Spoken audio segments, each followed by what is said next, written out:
नमस्कार, जय माता दी, सुस्वागतम, वेलकम, अभिनंदन। मैं हूं आपके साथ आपकी अपनी होस्ट एंड दोस्त डॉक्टर वायरा की। आपका स्वागत अभिनंदन करती हूं आपके, मेरे और माता रानी के इस खूबसूरत से यूट्यूब चैनल पर।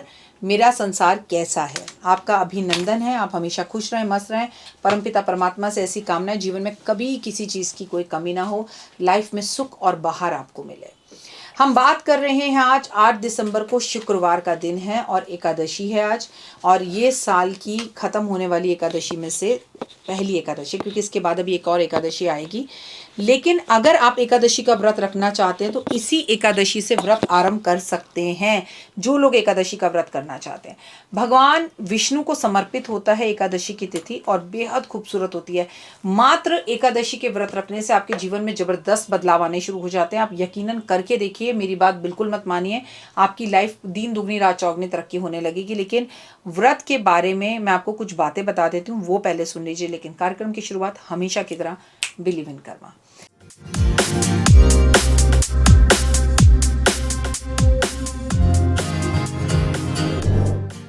देखिए, अगर आप प्रदोष का व्रत रखते हैं तो आपको निश्चित ही रूप से इसका उद्यापन, जो आप खाना खाएंगे वो एकादशी की शाम को सूर्य अस्त होने से पहले खा लीजिए। देखिए, मैं तो ऐसे ही करती हूँ, लेकिन कई लोग इसका पारण जो करते हैं वो अगले दिन सुबह ब्राह्मण को बुलाकर फिर भोजन करके करते हैं। अब आपकी 10 तरह की तो दवाइयाँ चल रही होती हैं, रात को आपको दवाई खानी होती है, सुबह आपको थायराइड की दवाई खानी होती है, उसके बाद आप सोचिए आप इतना कठिन व्रत रखें। सबसे बड़ी बात, कभी कभी एकादशी के अगले दिन ही प्रदोष आ जाता है तिथियों की वजह से, तो फिर हमारा प्रदोष का व्रत डिस्टर्ब हो जाता है। और ऐसा व्रत रखना ही क्यों, आज कलयुग है। कलयुग के अंदर आप एकादशी सुबह से शुरू करें और शाम को सूर्य अस्त होने के बाद या सूर्य अस्त होने से पहले तुलसी जी के आगे दिया जलाएं और दिया जला के भगवान विष्णु को भोग लगाएं अपनी थाली का।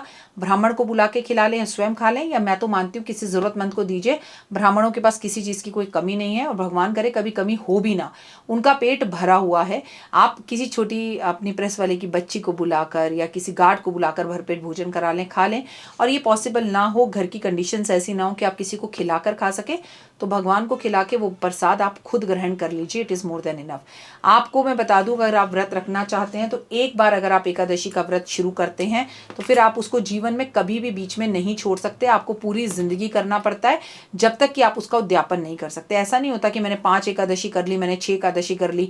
जब आपने एक बार एकादशी का व्रत उठा लिया तो वो आपको तमाम जिंदगी करना पड़ेगा, यही सार्थक है। और जब आप इसका उद्यापन करना चाहें तब आप इसे छोड़ सकते हैं, लेकिन एक बार उद्यापन करना भी इतना आसान नहीं है।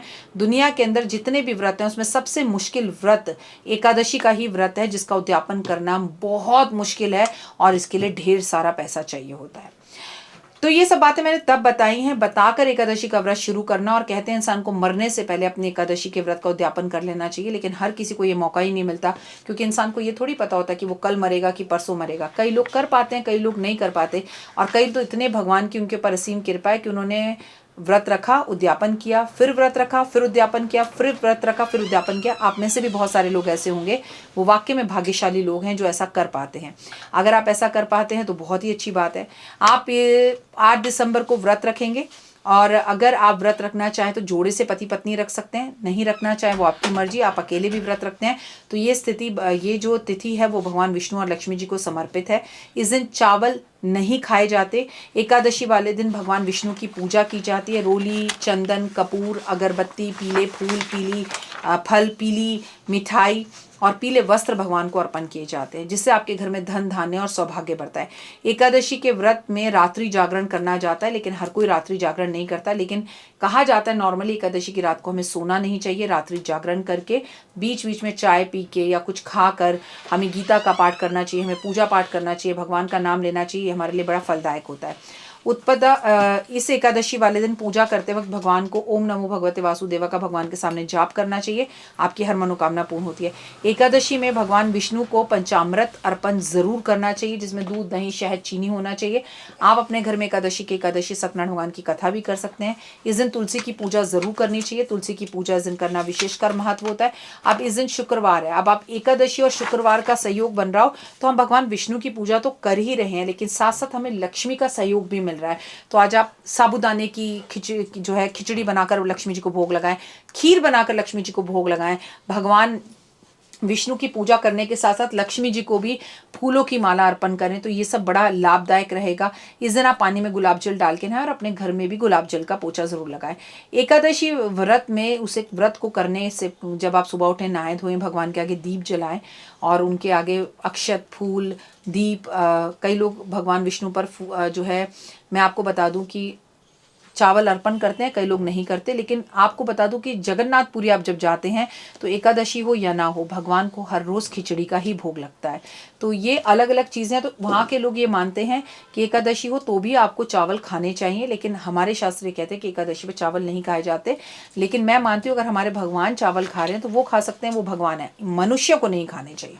इस दिन आप अगर मरने के बाद मोक्ष प्राप्त करना चाहते हैं और मरण जरण के जीवन से छूटना चाहते हैं तो आपको इस दिन पूजा पाठ में भगवान की कथा भी ज़रूर करनी चाहिए, उसे पढ़ना चाहिए और आपको ज़रूरतमंद ब्राह्मणों को पीली चीज़ें दान करनी चाहिए। जिसके घर में राशन नहीं है उस व्यक्ति के घर में राशन डलवाना चाहिए, उसकी ज़रूरत की चीज़ों को पूर्ण करना चाहिए। आपको भगवान विष्णु और लक्ष्मी जी की पूजा इस दिन साथ में करनी है। लक्ष्मी और विष्णु की पूजा जब साथ में करेंगे तो उनकी असीम कृपा आप पर प्राप्त होगी। लंबे समय से अगर आपके घर में कलेश चल रहा है तो इस दिन दक्षिणावर्ती शंख में आप पानी भरकर भगवान की आरती उस पानी और शंख से कीजिए। उसके बाद उस पानी को पूरे घर में छिड़काव कर दीजिए। आपके घर में से कष्ट, तकलीफें और कलेश खत्म हो जाएगा। तरक्की अगर आप पाना चाहते हैं तो आपको अपना कारोबार धीरे चल रहा है, नौकरी में इंक्रीमेंट या प्रमोशन नहीं मिल रहा, तो एकादशी वाले दिन आपको श्री फल भगवान के समक्ष ज़रूर रखना चाहिए। हर एकादशी रखना चाहिए और इसके साथ आपको 7 बादाम रखने चाहिए। अगर आप ऐसा करते हैं तो आपकी हर मनोकामना पूर्ण होती है। एकादशी वाले दिन रात्रि जागरण करके गीता का पाठ जरूर करें। एकादशी वाले दिन भगवान को पीली मिठाइयों का भोग जरूर लगाएं, नहीं तो केसर का तिलक भगवान के माथे पर जरूर लगाएं। जैसे कि 8 दिसंबर पता लगता है कि बड़ी सर्दी वाला टाइम है, तो भगवान को गुड़ का भोग लगाएं, गुड़ की पट्टी भोग लगाएं, ब्राह्मण को खिलाएं, जरूरतमंद लोगों को खिलाएं, बच्चों को खिलाएं, खुद खाएं, बांटें और आप देखेंगे कि आपके अंदर एक अलग सा कॉन्फिडेंस आएगा। इस दिन भगवान पर तिल अर्पण जरूर करें और वो भी सफेद रंग के तिल। अगर सफेद रंग के मावे के तिल के लड्डू अपने हाथों से बनाकर आप विष्णु और लक्ष्मी जी को इस दिन भोग लगाते हैं तो ये होए आपको किस चीज़ की प्राप्ति होती है ये आप लाखों टाइम तक सोच भी नहीं सकते। तो ये जादुई उपाय जरूर करें और अपने जीवन में परिवर्तन देखें। आपको एकादशी की बहुत बहुत शुभकामनाएं। आप चाहें तो एकादशी का व्रत इस दिन से शुरू कर सकते हैं।